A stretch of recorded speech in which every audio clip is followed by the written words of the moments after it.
Podcast kembali lagi di KMB Talk kali ini dan masih bersama Junet di sini. Kita tentunya kembali berjumpa akan membahas hal-hal yang memang lagi dibutuhkan oleh Sobat Ketemu Podcast atau masyarakat Nusa Tenggara Timur. Dan seperti biasa tentunya kalau di podcast saya tidak sendiri karena saya punya narasumber yang tentunya akan banyak memberikan informasi terkait dengan apa yang sedang dijalani saat ini. Dan narasumber saya kali ini kita akan berbicara terkait dengan bagaimana kondisi dan juga perkembangan infrastruktur kesehatan yang ada di Nusa Tenggara Timur yang saat ini dirasakan oleh masyarakat. Nah, untuk itu saya sudah kehadiran Bapak Melki Lakalena selaku Wakil Ketua Komisi 9 DPR RI. Selamat berjumpa Bapak. Selamat ketemu Mas Junet, Bung Junet. Ya, apa kabar Pak? Baik. Baik ya, ini kalau dilihat kayak sehat-sehat selalu nih Bapak. Luar biasa. Di tengah-tengah kesibukan Bapak, terima kasih sudah hadir di podcast kita kali ini. Dan tentunya ini masyarakat benar-benar menantikan banyak informasi yang harusnya kita sampaikan ke masyarakat. Nah, Pak, tadi sudah saya sampaikan bahwa Bapak merupakan wakil ketua dari Komisi 9 DPR RI yang dimana kita tahu bahwa ini membidangi kesehatan, kemudian ketenagakerjaan dan kependudukan ya. Nah, tapi di sini kita mau bicara khusus terkait dengan kesehatan, infrastruktur kesehatan karena kalau bicara soal kesehatan ini bicara soal hidup banyak orang masyarakat gitu, apalagi infrastruktur. Nah, kita mau tahu dulu nih seperti apa saat ini mungkin kondisi dari infrastruktur kesehatan yang ada di Indonesia, khususnya di Nusa Tenggara Timur, dan dengan kondisi yang ada saat ini sudah sejauh mana perkembangannya? Silakan.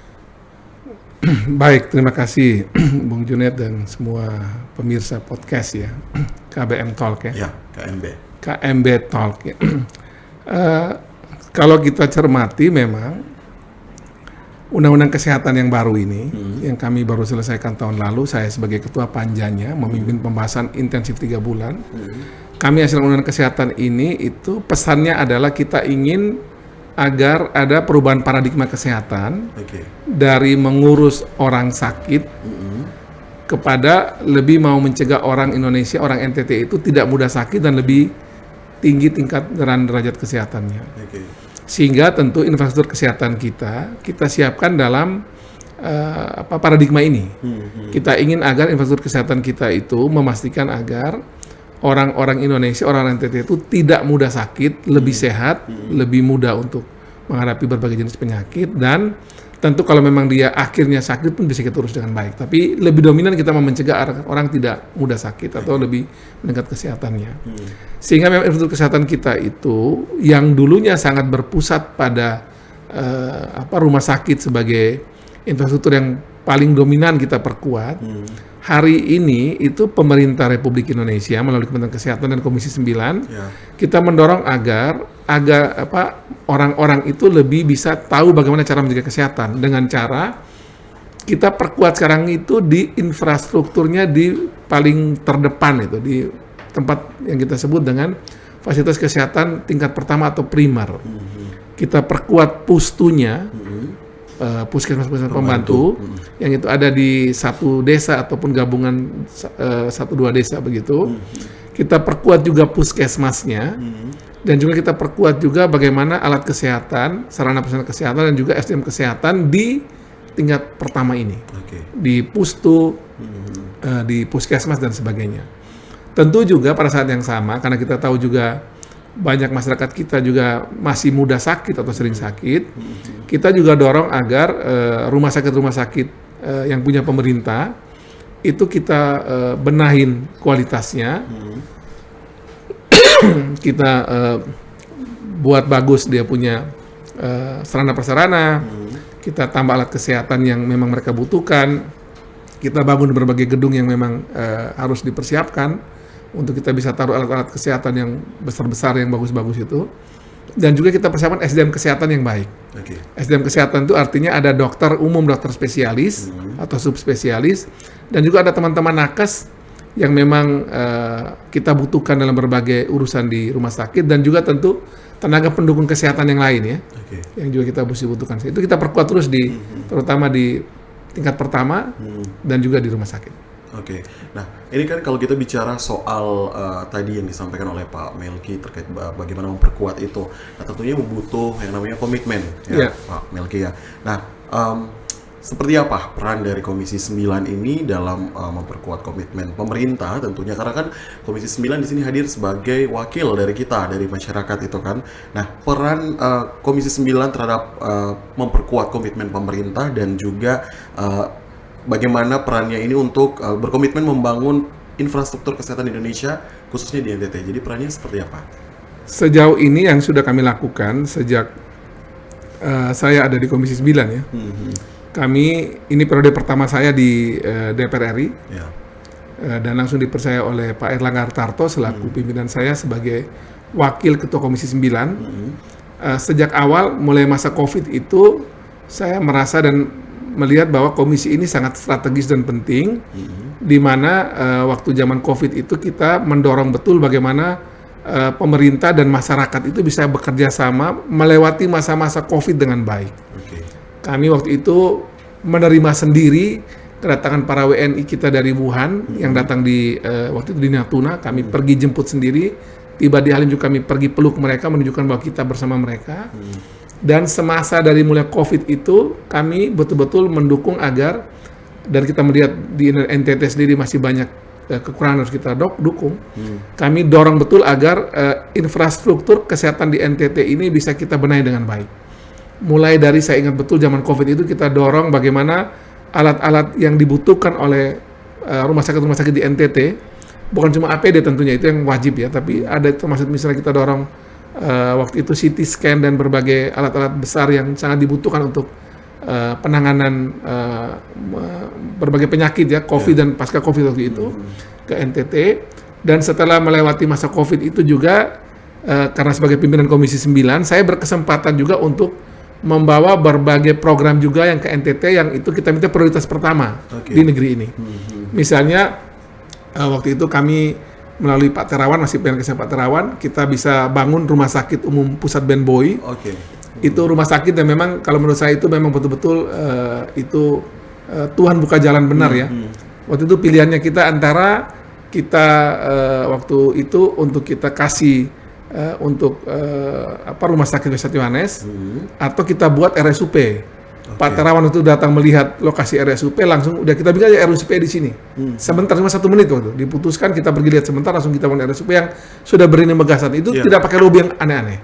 Kemudian juga kita bantu juga bagaimana membantu berbagai alat di rumah sakit Wesat Yohanes, sehingga nanti bisa jadi salah satu pusat penanganan cancer misalnya, ataupun juga jantung dan sebagainya di NTT. Dan juga tentu membantu seluruh rumah sakit umum daerah 22 tingkat 2 se-NTT ini. Selama saya jadi wakil ketua Komisi 9, saya pikir rata-rata itu sudah dapat minimal puluhan miliar sampai ratusan miliar yang saya perjuangkan untuk dibawa ke masing-masing rumah sakit umum daerah tersebut.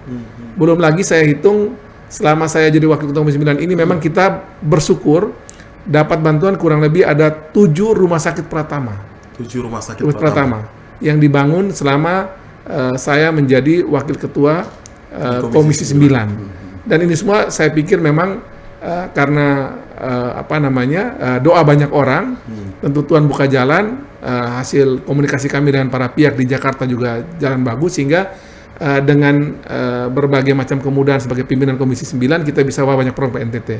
Ini belum termasuk lagi ada puluhan puskesmas prototipe yang bisa kita bangun, yang itu puskesmas dengan bangunan baru, suatu alat-alat juga yang relatif lebih bagus, dan SDM lebih bagus yang kita bisa hadirkan di seluruh NTT, dan tentu ada ratusan pustu yang sudah bisa kita mulai bangun, terutama di daerah-daerah yang susah ya, kayak kita lihat di TTS itu. Nah, itu daerah yang stuntingnya tinggi, itu kita dorong dia pertama, dan juga di semua kabupaten kota se-NTT lainnya. Wah, ini berarti kalau kita lihat dari peran tadi, mungkin bisa diinformasikan juga seperti apa mungkin prioritas dari Komisi 9 ini dalam pembangunan infrastruktur kesehatan, terutama di daerah-daerah yang memang masih kekurangan fasilitas kesehatan ataupun tenaga-tenaga medis, karena sebenarnya sampai sekarang pun masih ada beberapa daerah pelosok di NTT yang bukan tidak ada, tetapi fasilitas atau infrastruktur kesehatannya memang tidak layak gitu kan. Nah, faktor tidak layak ini kan banyak gitu kan Pak. Nah, Seperti apa prioritas dari Komisi 9? Saya pernah satu waktu itu dikasih data sama waktu itu masih Kadis Kesehatannya masih Ibu Ruth Leskodat. Saya agak kaget itu waktu saya datang, saya ajak dan saya bawa itu Dirjen PPSDM Kementerian Kesehatan. Namanya Dr. Gigi Ade ya. Yeah. Kami ke Poltekkes, kemudian ke beberapa tempat. Waktu itu saya juga memang mendorong agar Kementerian Kesehatan dan terutama Undana itu kita bisa menggunakan Rumah Sakit Pusat Ben Boy ini sebagai tempat pendidikan dokter spesialis berbasis hospital base waktu itu. Saya ajak sama Dirjen Nakes ke sini, Dirjen Tenaga Kesehatan ke sini. Saya kaget itu waktu Pak Ibu Ruth sampaikan bahwa dari 22 tingkat 2 se-NTT, baru Kota Kupang saja yang SDM kesehatan yang dibutuhkan di setiap puskesmas itu lengkap. Oke.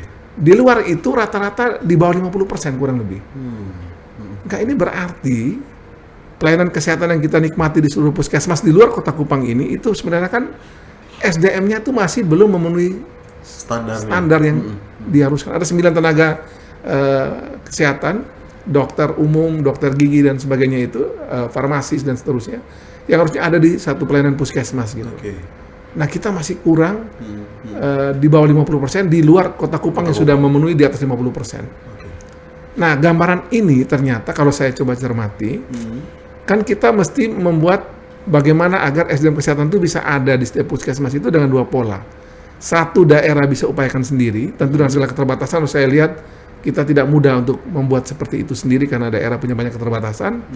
Atau pola kedua, kami bisa melobi pusat agar ada bantuan pusat memakai dana pusat, dengan itu ada program-program dari pusat yang bisa ditaruh ke puskesmas, terutama untuk dokter ataupun untuk tenaga kesehatan tertentu. Tapi ternyata juga saya alami sendiri memang tidak mudah membuat teman-teman daerah itu untuk responsif dan bergerak cepat untuk bisa meminta agar semua kebutuhan itu bisa dibantu oleh pusat atau minimal sebagian besar bisa dibantu pusat. Karena anggaran di Jakarta itu ada sebenarnya. Nah, memang saya lihat kalau model begini ini tentu butuh kerjasama yang solid, yang kuat, yang erat antara pusat dan daerah dan terutama provinsi dan tingkat 2 agar berbagai kebutuhan-kebutuhan yang bisa dibantu pusat ini bisa kita optimalkan sebenarnya. Berarti yang di daerah-daerah juga harus proaktif. Betul. Gitu ya? Kalau dari pusat misalnya minta data ini, data itu, data ini, mesti kita segera kasih masuk. Sehingga kita bisa pakai dana pusat, anggaran pusat ini untuk membantu kebutuhan daerah kita. Kalau misalnya satu orang dokter itu dia mungkin 1 tahun bertugas, dia sudah harus pulang misalnya. Nah, itu kita bisa mulai rancang tuh, 2-3 bulan sebelumnya kita sudah bisa minta lagi misalnya. Nah, kalau bagusnya itu memang sebaiknya untuk daerah-daerah di seluruh NTT ini, kita sebaiknya juga, menurut saya nih ya, sejak awal juga itu untuk kategori-kategori tertentu seperti dokter umum atau dokter spesialis, lebih baik anak-anak putra daerah kita itu kita siapkan. Ya, betul. Jadi kalau misalnya setiap tingkat 2 itu rata-rata per tahun bisa tambah 2-3 orang atau lebih yang bisa sekolah di sekolah kedokteran, terutama yang di sekolah negeri ya.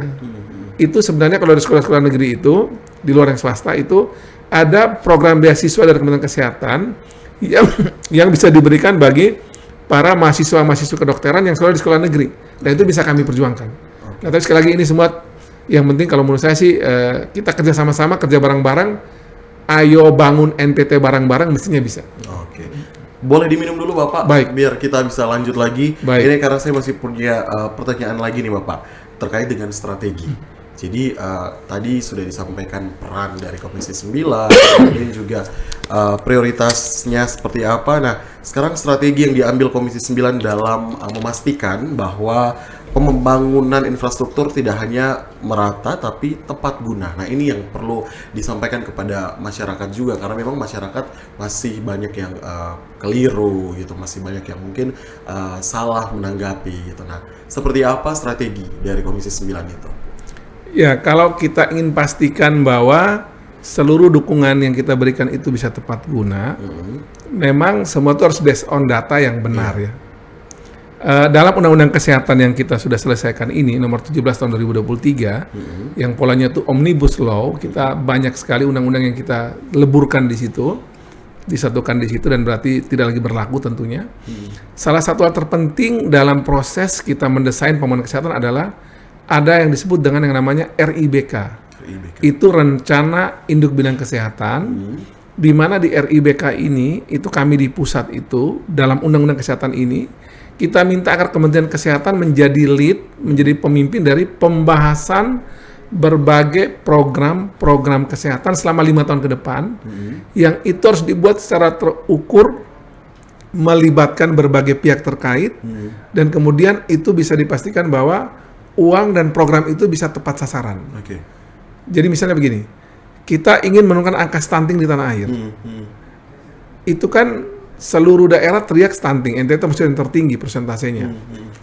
Nah, dalam RIBK ini, itu bagaimana agar seluruh pihak itu kita cek apa yang sudah dibuat selama ini, dan bagaimana perencanaan dia selama 5 tahun ke depan, yang mau dibuat untuk tangani stunting.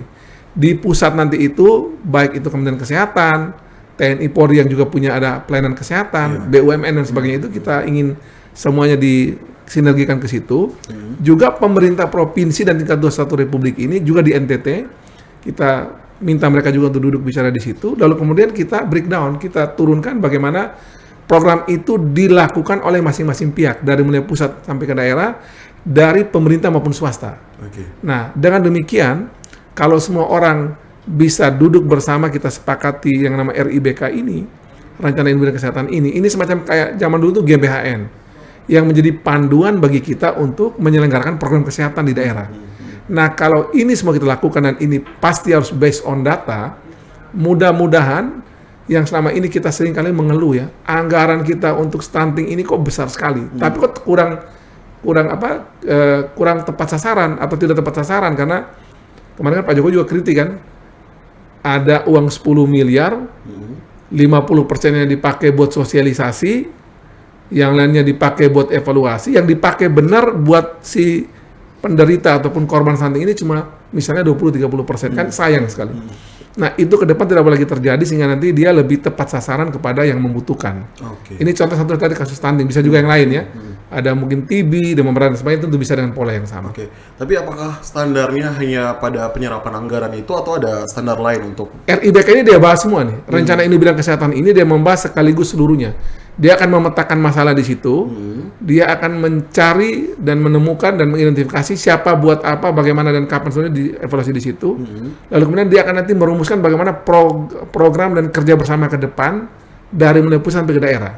Sehingga nanti kalau dengan pola semacam ini, mudah-mudahan yang selama ini kita tidak saling meng-cross check, mengecek satu sama lain, ini bisa kemudian bisa tersinergikan dengan baik dengan RIBK ini. Jadi ini semacam sebuah metode di mana kita bersama semua pihak terkait yang membuat upaya kesehatan di negeri ini, dari pusat, daerah, pemerintah maupun swasta ini, itu bisa duduk bersama, menyepakati dan membuat program bersama, dan dengan kerja semacam begini itu tidak ada lagi orang yang kemudian kerja itu merasa dia kerja itu buat siapa dan anggarannya ini buat siapa atau anggaran ini benar nggak, dan sebenarnya itu tidak lagi, harusnya tidak terjadi lagi dalam pola semacam begini. Kalau untuk saat ini Pak, gimana? Sudah menurut Bapak nih, sudah kalau berdasarkan data juga mungkin sudah tepat guna, tepat sasaran? Harus diakui bahwa anggaran kita di urusan kesehatan ini dalam berbagai kasus itu kita belum based on data dengan baik. Jadi terkadang ada yang mungkin membutuhkan tapi kemudian dia tidak tersentuh secara optimal. Ada yang mungkin kurang membutuhkan tapi dia mungkin mendapatkan bagiannya, atau bahkan yang tidak butuh sama sekali. Ini sebagai contoh, ini contoh saja, tapi mungkin di banyak kasus juga dialami. Dulu kan pemerintah pusat itu memberikan namanya biskuit makanan tambahan ya. Itu dikasih biskuit, dikasih buat ibu hamil dan buat anak-anak untuk tambah gizi. Tapi dalam praktek yang kami temukan adalah biskuit-biskuit yang dibagikan kepada ibu-ibu hamil ataupun menyusui dan juga anak-anak balita ini untuk menambah gizi mereka, biskuit ini justru dipakai oleh bapaknya untuk terima tamu. Jadi memang itulah problem kita ya. Jadi biskuit ini kadang dipakai kalau datang tamunya, dia sambil ngopi, ngerokok, kasih biskuit itu, baik pagi maupun sore. Nah, hal-hal kayak begini ini cuma salah satu contoh dari potret. Banyak sekali program kesehatan kita itu yang mungkin kira-kira modelnya begini ini. Yang harusnya dapat atau make itu tidak menggunakan, malah kemudian sebaliknya. Atau contoh makanan yang namanya dapur sehat, Mas Junet ya, Bung Junet. Jadi dapur sehat itu kan itu para kader-kader KB atau tenaga kesehatan kita kan masak, untuk dikasih bagi ibu-ibu hamil atau buat anak-anaknya, buat mereka makan menambah gizi gitu. Nah terkadang itu juga mereka dipanggil ke tempat posyandu misalnya, itu mereka nggak datang, mereka soalnya datang. Nah kemudian itu diantar ke rumah gitu. Diantar ke rumah juga itu belum tentu juga yang makan ibu sama anaknya, karena bapaknya pun juga ikut terlibat makan di situ. Nah jadi kita punya potret yang tidak mudah, situasi yang tidak mudah semacam ini, dan tentu dalam kondisi semacam ini yang tadi kami sampaikan, RIBK ini, Rencana Induk Bidang Kesehatan ini, mudah-mudahan bisa mensinergikan semua pihak, juga para teman-teman di pimpinan di Pemda, tokoh-tokoh adat, tokoh agama, tokoh masyarakat juga untuk bahu-membahu untuk kita bisa mensukseskan RIBK di daerah kita masing-masing. Oke. Nah, kalau bicara soal rencana tadi RIBK, Rencana Induk Bidang Kesehatan. Nah, itu setelah melihat yang tadi beberapa fakta atau contoh itu, apakah ada evaluasi dari Komisi 9 yang memang diadakan untuk bagaimana melihat bahwa kondisi-kondisi seperti harusnya segera ditindaklanjuti gitu? Gimana? Nah, jadi saat ini memang dari evaluasi yang kami lihat, yang kami kerjakan, memang dengan kondisi yang tidak mudah ini, tentu RIBK nanti akan dihasilkan, dan ini sementara on proses lagi dibahas untuk diputuskan di pusat ini. Itu setelah selesai harus segera disosialisasikan secara masif kemana-mana, dan kemudian mesti ada sebuah pembicaraan lebih detail di tingkat terutama level-level paling bawah. Mulai dari provinsi, kabupaten kota, kecamatan, desa kelurahan sampai RT RW itu siapa, buat apa, kapan, di mana, berapa, itu mesti kita kalkulasikan dengan lebih detail. Harus jelas. Lebih jelas. Sehingga nanti kemudian kita tidak mau lagi kejadian-kejadian di masa lalu di mana banyak program berjalan, uang dikucurkan, semua orang merasa bekerja, tapi hasilnya kan seperti kita jalan di tempat atau malah makin mundur nanti. Kalau Komisi 9 sendiri punya tim khusus nggak Bapak di misalnya langsung yang benar-benar tahu persis di misalnya tadi di Posyandu, di Pustu, kayak gitu-gitu? Kami tidak punya tim khusus, tapi kalau kami kan sering turun ke daerah. Komisi 9 itu maksud komisi yang di DPR RI itu yang paling banyak program ke daerah. Contoh hari-hari ini, selaku Wakil Ketua Komisi 9, saya akan menyelesaikan tugas saya sebagai Wakil Ketua Komisi 9 sampai tanggal 30 September tahun ini. Jadi sampai tanggal 30 September itu saya masih anggota DPR RI aktif, dan program saya cukup banyak untuk saya bagi ke daerah. Itu saya pasti akan selalu turun ke daerah untuk berbagi yang namanya rezeki dari negara ini bagi masyarakat. Jadi sebagai Wakil Ketua Komisi 9 DPR RI yang punya tanggung jawab urus masyarakat se-NTT ini, se-Indonesia ini, saya akan fokus betul di Nusa Tenggara Timur untuk membagikan semua program pemerintah yang saya bisa bawa ke bawah ini sampai dengan tanggal 30 September, akhir periode yang saya lagi jalani. Itu saya akan bawa sebanyak-banyaknya program. Nah, dengan sering turun macam model begini ini, dan saya bawa program begitu banyak bagi masyarakat, tentu kami tahu banyak kondisi lapangan. Dan mungkin di antara semua komisi di DPR RI yang paling banyak turun komisi kami nih. Maksudnya. Sehingga mungkin kalau ada data yang tidak benar bisa langsung ketahuan. Pasti kan langsung ketahuan. Jadi, dan itu bukan cuma di urusan kesehatan saja, tapi kan kalau kita ke bawah itu kan masyarakat kadang tidak mau lihat ini Komisi 9. Pokoknya data DPR RI. Dia ngadu semua. Dia ngadu urusan jalan, dia ngadu urusan pendidikan, ngadu urusan pinjol lah, macam-macam lah. Jadi kami kalau sudah turun ke lapangan itu, karena kami sekali lagi, saya sudah lihat di seluruh komisi di DPR RI ini, komisi yang paling banyak turun ke lapangan itu Komisi 9. Yang tadi saya sampaikan itu. Jadi saya nggak peduli apa kata orang, pokoknya sampai dengan tanggal 30 September ini, tugas saya membawa semua program yang masih saya sisakan ini saya akan habiskan di sisa periode saya sampai tanggal 30 September. Ini program yang ada di RIBK itu juga? Itu di luar urusan kesehatan juga nanti. Ada, misalnya kami punya mitra ada 7 nih, Bung Junet. Jadi satu Kementerian Kesehatan yang tadi saya bicara, salah satunya kami bicara soal kesehatan kan ada RIBK. Ada juga Kementerian Tenaga Kerja. Itu yang kami bangun banyak sekali, juga BLK komunitas. Saya udah bangun sudah puluhan lah di NTT yang saya perjuangkan. Salah satu juga yang bagus itu kan yang BLK yang ada di TDM ini. Ini BLK punya UPT pusat, dulu punya provinsi agak terbengkalai begitu karena memang kita kekurangan anggaran. Saya waktu minta pada Pak Victor Leskodat, kepada DPRD provinsi, setuju kita serahkan ke pusat, sudah dibangun baru nih. Itu akan menjadi BLK besar sekali, ya akan nanti membantu kita punya pekerja migran ataupun mereka yang kerja di NTT ataupun luar NTT untuk bisa dilatih dengan baik di situ. Itu BLK-nya besar sekali. Peningkatan SDM-nya SDM di situ. Okay. Itu Kementerian Tenaga Kerja. Kami juga kerjasama dengan BP2MI, Badan Perlindungan Pekerja Migran Indonesia. Jadi semua pekerja migran yang mau keluar negeri itu pasti diurus sama BP2MI. Ini mitra kami. Itu ada 2 orang NTT di sana yang bagus, direktur itu ada Dr. Servulus Baboriti orang Sumba, dan ada juga Brigjen Dayan Blegur orang Alor. Itu 2 orang eselon 1. Itu kita 2 orang bagus banget tuh di BP2MI. Ada juga BKKBN, itu untuk keluarga berencana.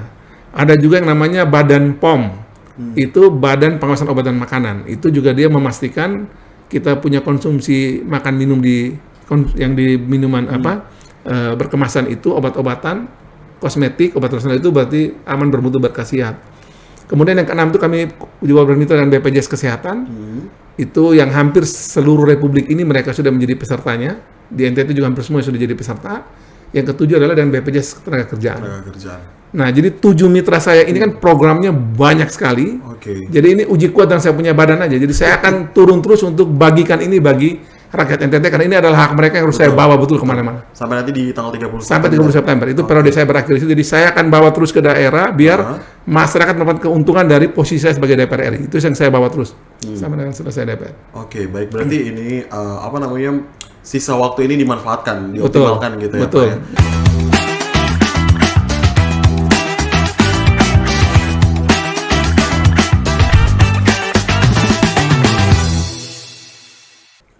Ya, kita masih bersama dengan Pak Melki Lakalena, ini Wakil Ketua Komisi 9 DPR RI, ya Bapak. Tadi kita sudah bahas lumayan banyak terkait dengan bagaimana Komisi 9 dengan mengawal pembangunan infrastruktur kesehatan. Nah, Pak, ini saya mau, tadi kan juga sudah di-spill kalau ada 7 mitra, itu 7 mitra yang memang secara khusus Bapak bersama atau Komisi 9 ya. Betul. Nah, ini yang mau saya tanyakan Bapak. Komisi 9 kan berkolaborasi dengan kementerian-kementerian itu tadi, dengan beberapa lembaga. Nah, bagaimana strategi yang dibangun atau seperti apa kerjasama itu untuk memastikan bahwa pembangunan infrastruktur kesehatan di wilayah pelosok itu bisa tepat sasaran dan tepat guna tadi kalau kita bicara soal kesehatan dulu. Jadi semua perencanaan ini kan dia berangkat dari ada musyawarah pembangunan dari tingkat desa, kecamatan, kabupaten, kota, provinsi, baru kemudian dibawa ke pusat. Betul. Dan juga seluruh usulan pembangunan kesehatan di daerah yang itu dibantu oleh dana pusat yang namanya DAK itu, dana alokasi khusus juga sama, itu juga biasa ada pembahasan antara dinas kesehatan ataupun rumah sakit dengan Kementerian Kesehatan. Nah, dengan pola semacam ini tentu semua perencanaan kesehatan di negeri ini, juga di NTT, juga semua tingkat 2 NTT ini, itu harusnya sudah berbasis kepada apa yang menjadi situasi real di lapangan di masing-masing daerah. Bahkan yang tadi saya sampaikan itu harusnya sampai pada level desa kelurahan atau RT RW mestinya. Karena semua kan berbasis dari bawah naik ke atas nih pembahasannya. Dan mestinya kalau semua itu dilakukan dengan baik dan benar oleh semua pihak terkait tadi itu, harusnya dukungan dari kami, baik itu Kementerian Kesehatan maupun Komisi 9, kepada berbagai program-program khusus di daerah yang menjadi program nasional juga yang masuk ke daerah itu. Di samping juga tentu ada juga anggaran dan dana dari tingkat provinsi, tingkat 2 juga ada punya anggaran dan dana program juga di bidang kesehatan. Kalau semua itu berkolaborasi baik, mestinya kita bisa mulai mengurai dan mengurangi, menyelesaikan banyak masalah kesehatan di NTT itu sendiri.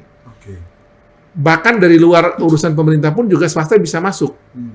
Contoh kemarin yang kita lihat adalah penanganan demam berdarah yang dibantu oleh ada yang namanya satu lembaga dari Australia yang pola penanganannya itu dengan membuat nyamuk itu menjadi tidak memiliki kemampuan untuk menyebabkan demam berdarah. Yang dari Mosquito Program itu. Mereka punya program semacam begitu dari Australia. Dan itu sudah terbukti di 13 negara. Nah, jadi di luar itu juga swasta masih bisa terlibat untuk bantu kita ya. Nah, sehingga kalau itu semua dikoordinasikan dengan baik, saya percaya bahwa persoalan kesehatan NTT ini itu kalau kita kerjakan dengan bareng-bareng, yang tadi saya bilang itu spiritnya itu ayo benahi kesehatan NTT, ayo bangun NTT, bangun kesehatannya dengan baik itu. Kalau kita kerja dengan sama-sama itu mestinya kita bisa membantu menyelesaikan masalah-masalah kesehatan NTT dengan baik. Sekali lagi, jangan hanya mengandalkan salah satu pihak saja, karena memang kita semua ini kan punya punya kontribusi masing-masing, dan yang kita butuh adalah bagaimana membangun sinergi kerjasama sehingga kita bisa kerja bareng-bareng untuk. Kalau di bidang lain, karena kan tadi kalau ketika turun ke lapangan ke masyarakat tidak mengenal ini komisi 9 atau komisi berapa.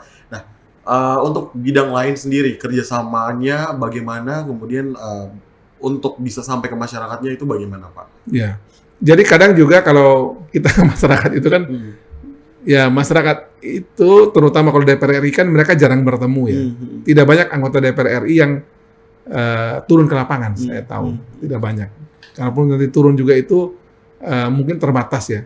Sekali lagi kami beruntung sekali Komisi 9 itu karena program saya ini banyak sekali yang langsung ke masyarakat itu.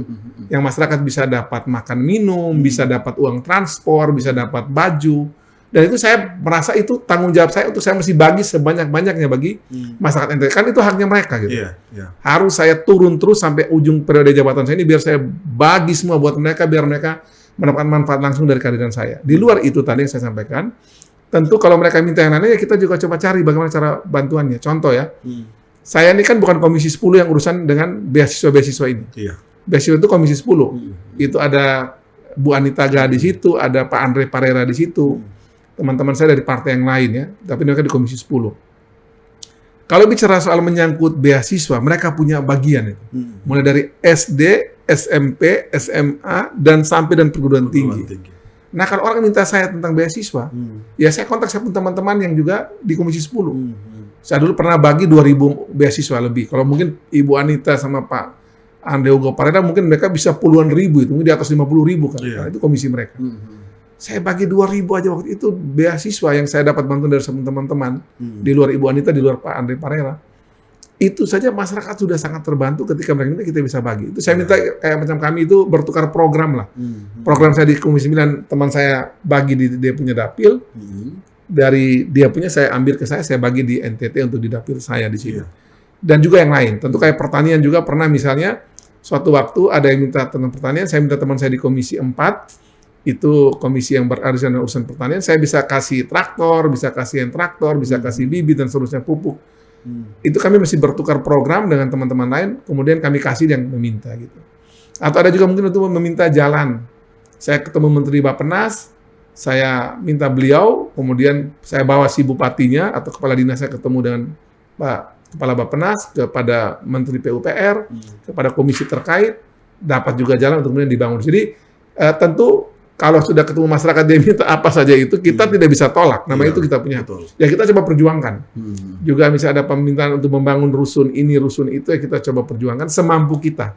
Mudah-mudahan saya selalu bilang kepada yang meminta itu, saya butuh bantuan doa dari yang meminta agar kami bergerak itu dimudahkan jalannya. Dan ada yang kemudian terbantu atau ada yang belum, ya itu tentu sudah kehendak yang di atas. Ya kita buka yang mana yang terbuka, ya berarti ya dia punya dia punya rezeki yang belum terbuka, ya berarti mungkin di waktu yang lain lagi. Nah, nah dengan berbagai program tadi yang sudah disampaikan, kemudian bagaimana masyarakat akhirnya bisa merasakan manfaatnya gitu ya Pak ya. Bagaimana jangka panjang gitu dari rencana jangka panjang maksud saya dari Komisi 9 dalam memastikan bahwa infrastruktur ini bisa terus berkembang dan berkelanjutan khususnya ya di bidang kesehatan ini. Kalau yang perlu dilakukan oleh kita semua ya setelah infrastruktur ini dibangun adalah menjaga dan merawatnya. Yang termegah dan terbaik di Indonesia Timur hari ini kan adalah Rumah Sakit Umum Pusat Ben Boy. Ini rumah sakit yang dengan standarnya itu udah kayak hotel ya. Bahkan yang di kelas 3 sekalipun yang menjaga pasien kelas 3 aja tuh dia punya kursinya bisa ditarik, bisa untuk tidur. Dan itu di Jakarta pun belum banyak yang model begitu. Saya pun waktu lihat pun saya kaget gitu. Jadi dengan fasilitas yang bagus kayak begini ini, dengan alat-alat kesehatan yang bagus, dengan berbagai macam, ya udah kayak contoh kayak Rumah Sakit Umum Pusat Ben Boy ini kan bagus banget. Nah, tolong kita rawat dengan baik, dengan cara ya jaga kebersihan, kita jaga untuk nanti ke sana juga tidak menimbulkan keramaian, keributan. Kita dorong agar mereka-mereka yang memang yang sudah melewati berbagai rujukan pemeriksaan, setelah dia tidak berhasil di tingkat pertama di puskesmas, rumah sakit umum daerah tingkat 2, rumah sakit umum daerah provinsi, barulah kemudian dia ke Ben Boy misalnya. Nah, dengan berbagai cara kita menjaga ini dengan baik, mudah-mudahan infrastruktur kesehatan yang ada ini bisa kita wariskan dalam waktu yang cukup lama. Demikian pula nanti kalau kita lihat di rumah sakit Weset Yohanes Kupang untuk provinsi, rumah sakit tingkat 2 yang lagi dibenahin di mana-mana ini, juga rumah sakit umum Pratama yang lagi dibangun di banyak daerah ini, atau kurang lebih 7 yang ada yang sudah mulai digunakan misalnya. Kami cuma minta agar tolong ini digunakan dengan baik, dirawat, para teman-teman dokter spesialis, teman-teman nakes, atau teman-teman SDM kesehatan yang lainnya, para petugas kebersihan di sana, itu juga mereka rawat dengan baik, dan semua warga NTT yang sebagai pasien ini, kita juga nanti kalau ke rumah sakit juga tolong jaga kebersihan dan juga tidak menimbulkan keributan di sana. Apapun masalah yang terjadi, misalnya keluarga kita belum sembuh juga atau ada yang meninggal, tetap semua itu dibicarakan dengan baik, jangan ada keributan dan kita bisa jaga suasana hubungan kita sebagai orang Pulau Bambora ini tetap berjalan dengan baik dengan menjaga fasilitas yang ada juga dengan baik. Nah, kalau untuk Komisi 9 sendiri mungkin ada rencana apa lagi gitu untuk jangka panjangnya? Apakah mungkin saja ada infrastruktur yang sudah direncanakan untuk hadir lagi gitu atau bagaimana? Kalau yang saya sudah sempat rekam adalah kita ingin agar beberapa rumah sakit yang sudah mentok untuk dikembangkan itu kalau boleh kita bisa bangun yang baru sehingga tidak menimbulkan pelayanan kesehatan yang terlalu sesak ya. Contoh kayak di Ngada. Di Ngada itu rumah sakit umum daerahnya kan sudah tidak bisa lagi dikembangkan. Dan sekarang dia pindah ke daerah Late. Jadi di Late itu satu tempat baru yang bakal jadi ibu kota Kabupaten Ngada ke depan saya dengar. Itu salah satu yang sudah dibangun itu adalah rumah sakit umum daerah Ngada. Nah, di situ dia mulai pelan-pelan mengembangkan rumah sakit umum Late ini. Kemudian dengan memakai pinjaman daerah dari Bank NTT dan juga dari dukungan dari pusat, saya terus mendukungnya agar rumah sakit ini segera bisa dibangun dan bisa selesai dan bisa menjadi rumah sakit umum daerah menggantikan yang lama. Rumah sakit yang lama mungkin akan menjadi semacam apakah itu untuk misalnya untuk penanganan penyakit TB misalnya atau penyakit paru kita belum tahu, tapi itu tergantung pengembangan di daerah dan tentu dengan persetujuan ataupun dengan dukungan dari Kementerian Kesehatan di pusat. Nah, saya membayangkan juga suatu waktu nanti di NTT ini juga rumah sakit umum kita yang Weset Yohanes kan ini dari semenjak saya kecil sampai saya sudah jadi wakil ketua Komisi 9 ini kan masih seperti begitu. Tanahnya pun sudah terbatas. Mungkin suatu waktu juga kita mesti mikirkan untuk mungkin rumah sakit umum daerah Weset Yohanes Kupang untuk provinsi ini kita mesti juga tempat yang kira-kira yang lumayan luas yang bisa dipakai gitu. Kalau enggak itu sudah agak susah kita mau kembangkan lagi.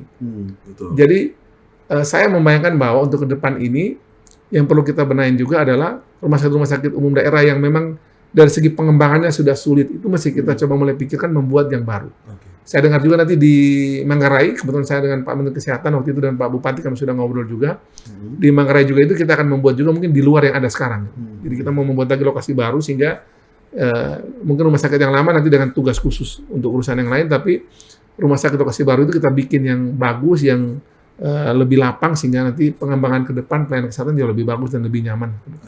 Nah, kalau untuk vaskes tingkat pertama Pak, tadi kan disampaikan bahwa di Kota Kupang saja ternyata yang memang memenuhi standar. Ya. Nah, rencana dari Komisi 9 sendiri untuk yang pasti kami sudah sepakat seperti halnya juga kemarin kami menyelesaikan kan ini selama ini urusan kita data stunting aja tuh kadang agak sedikit berbeda karena cara kita menghitung tentang timbang berat badan, panjang badan saya kan kadang berbeda-beda.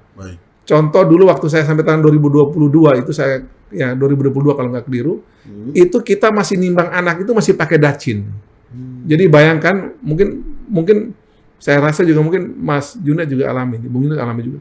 Dulu pasti waktu bayi pasti ditimbang sama timbangan daging itu, sama dacin. Saya ini hasil produk timbangan dacin juga. Saya sudah wakil ketua Komisi 9 DPR RI 2020, 2021, 2022 itu saya masih pergi ke Oeba Kupang, itu kan saya pun daerah itu. Saya kan tinggal di Oeba Kupang, Jalan Nangka. Itu mereka kesini saya timbang masih pakai dacin. Nah, jadi waktu itu saya masih ingat benar tuh kami acara dan Pak Presiden Jokowi rapat kerja nasional untuk penanganan stunting di BKKBN. Pak Jokowi itu perintahin untuk kita mesti bikin standar yang sama biar pengukuran di Aceh, di Papua, di NTT, di mana-mana di Sulawesi Utara tuh semuanya sama. Seragam gitu. Akhirnya kita waktu itu alokasikan anggaran kurang lebih hampir 2,4 triliun sampai 3 triliun. Kita pakai untuk namanya pengadaan antropometri. Antropometri itu alat standar yang bisa dipakai di seluruh Republik ini untuk mengukur panjang, berat badan, tinggi badan itu dia dibuat dalam standar yang sama. Dan sekarang itu 30.000 300.000 lebih posyandu di setanah air itu sudah dibagi semua. Jadi semua posyandu sudah pakai alat yang sama. Kemudian juga dulu kalau orang periksa kesehatan dulu itu, ibu-ibu hamil ya, elus perut aja oleh dokter spesialis waktu itu, dia mengeluh karena angkanya cukup besar, dia mesti bayar. Kita sepakat untuk kita relokasi anggaran, kita dukung untuk semua puskesmas itu diberikan USG 2 dimensi paling tidak. Jadi kalau orang pergi periksa kesehatan di situ itu dia elus dia punya perut gratis, tidak perlu bayar lagi.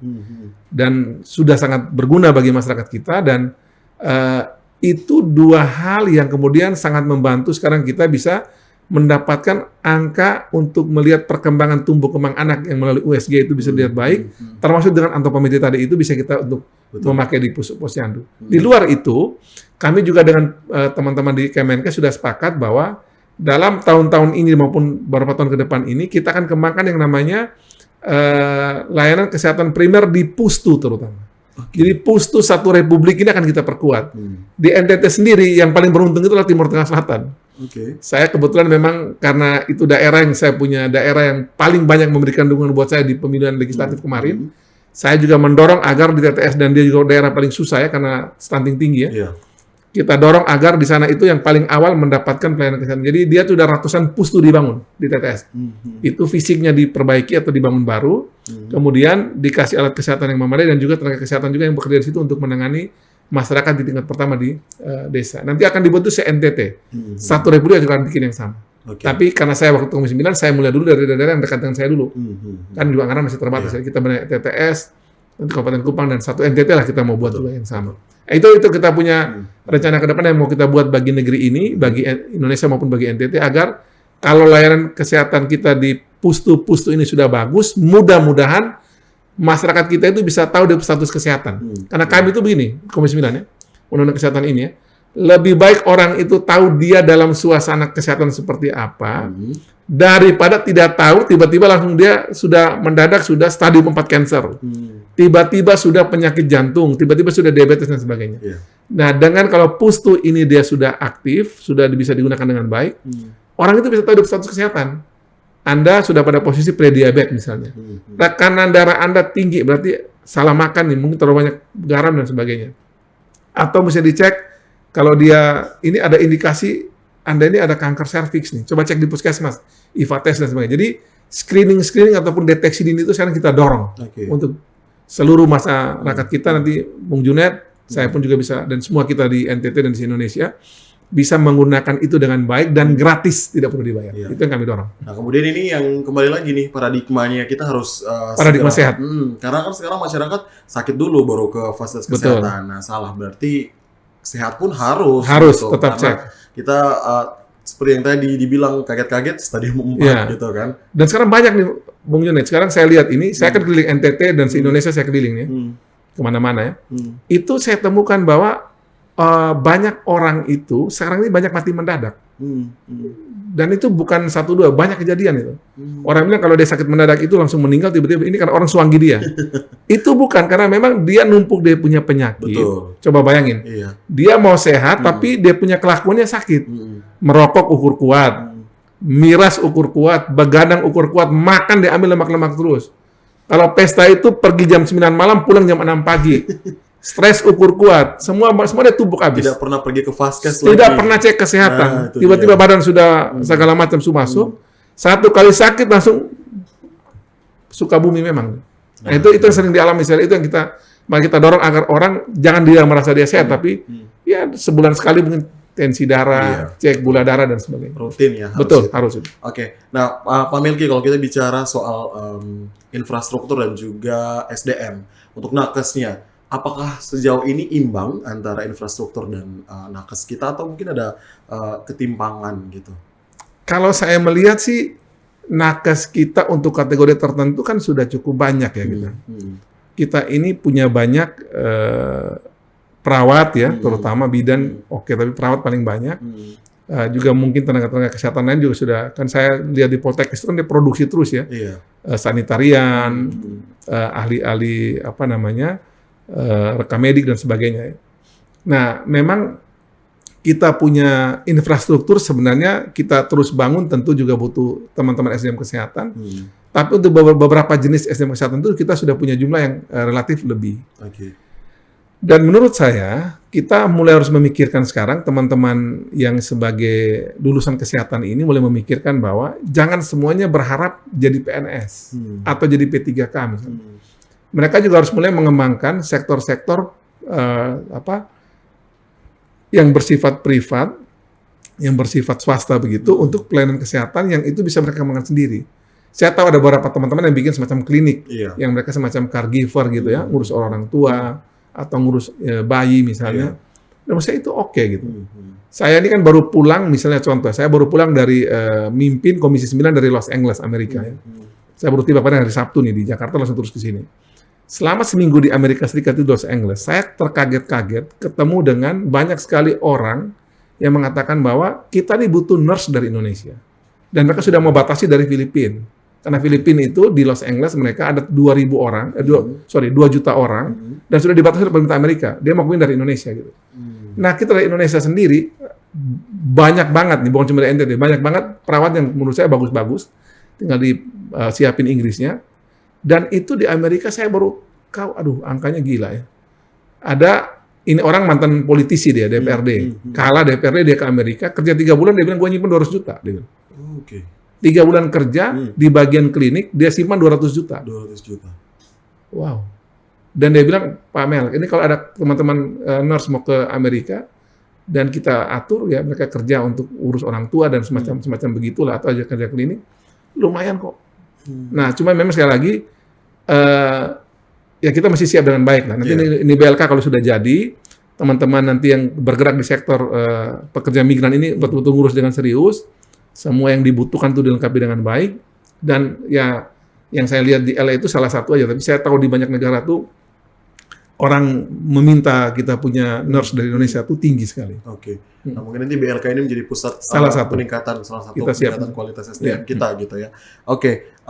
Nah, Pak Melki, kemudian terkait dengan harapan dari Pak Melki secara pribadi mungkin, ataupun ada harapan yang sudah disepakati bersama oleh Komisi 9 di RIBK itu, mungkin terkait dengan masa depan dari infrastruktur kesehatan Indonesia, khususnya di NTT, bagaimana mungkin kondisi Komisi 9 maksud saya ini terus berkomitmen untuk mengawal pembangunan infrastruktur ini.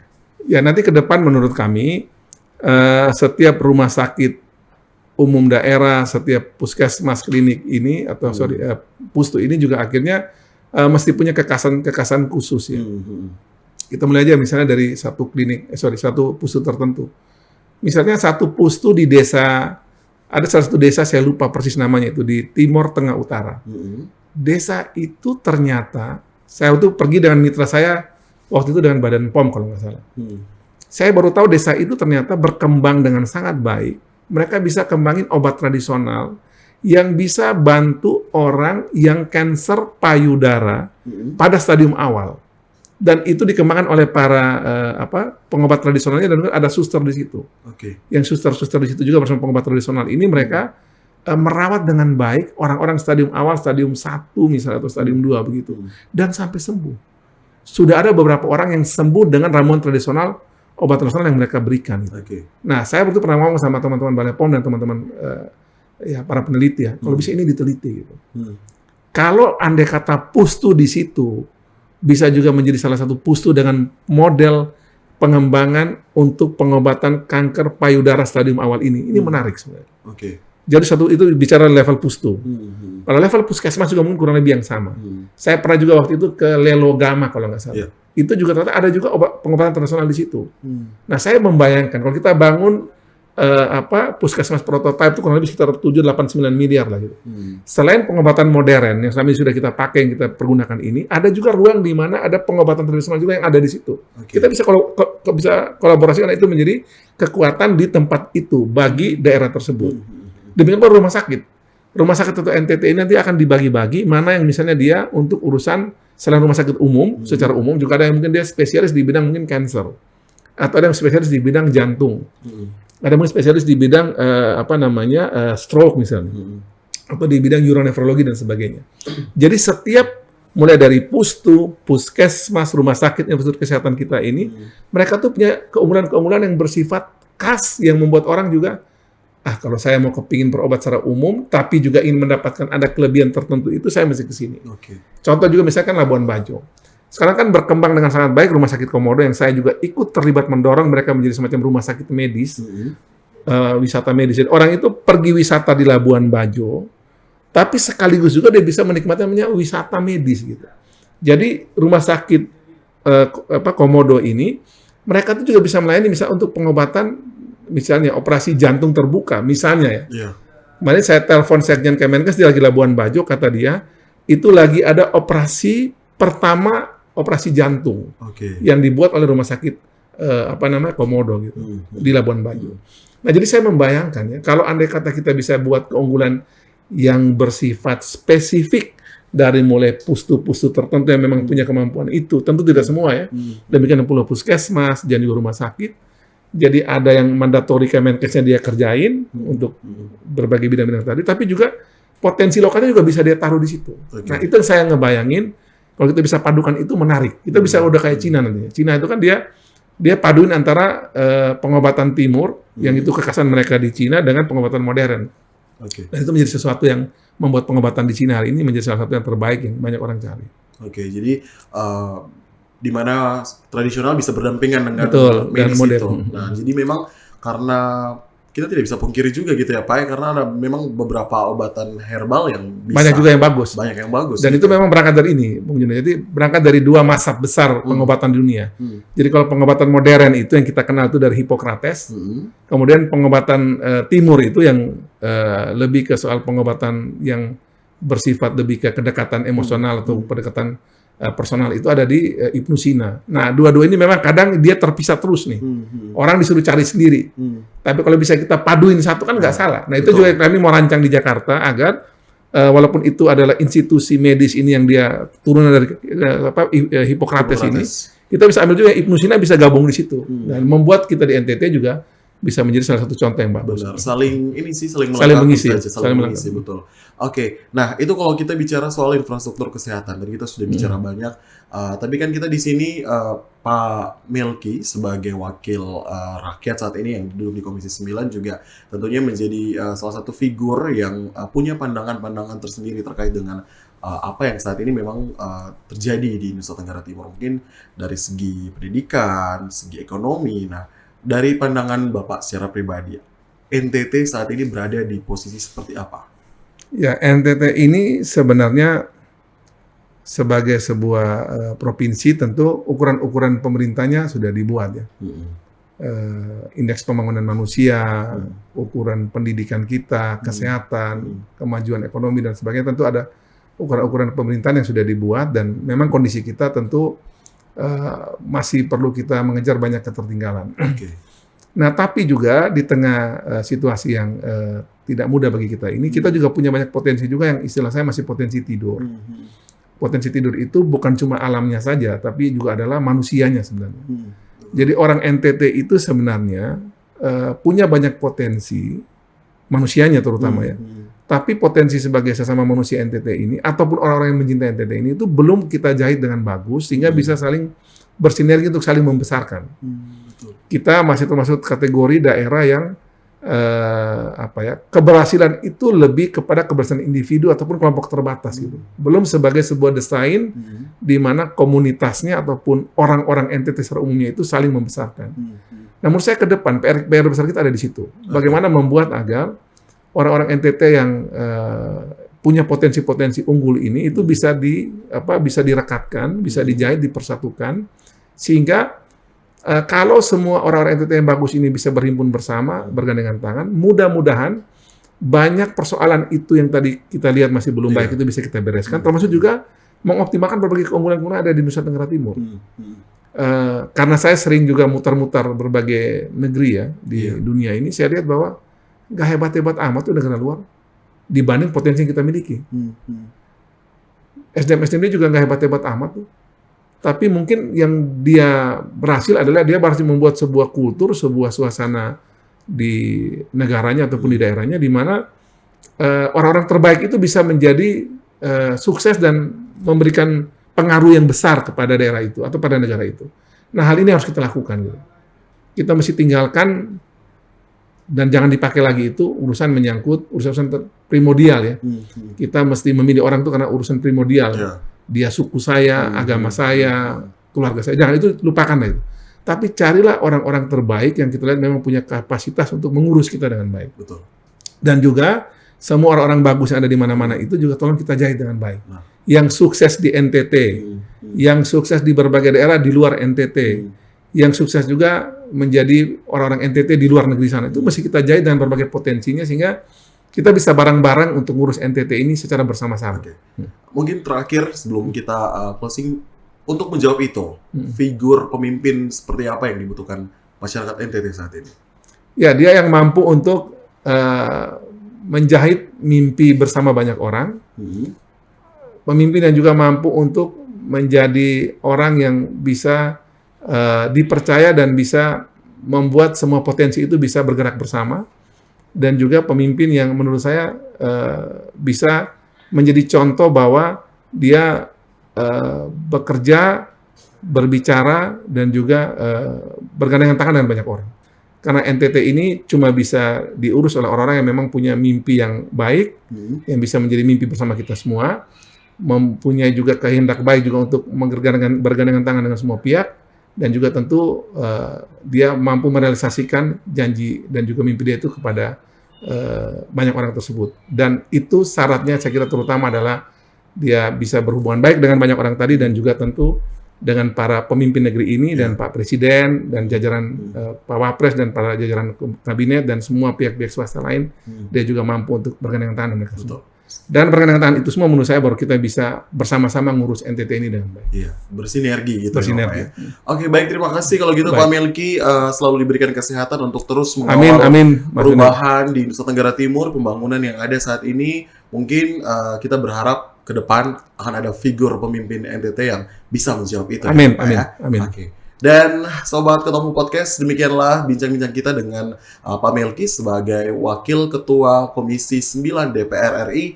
Semua yang ada saat ini adalah milik masyarakat. Untuk itu bersama-sama mari kita kawal, kita selalu pastikan bahwa perubahan yang ada di Nusa Tenggara Timur ini boleh menuju ke arah yang lebih baik karena sinergi yang kita bangun. Jangan lupa juga Sobat Ketemu Podcast untuk selalu menyukai channel ini, kemudian bagikan dan juga subscribe channel YouTube TVRI Nusa Tenggara Timur. Terima kasih, sampai jumpa.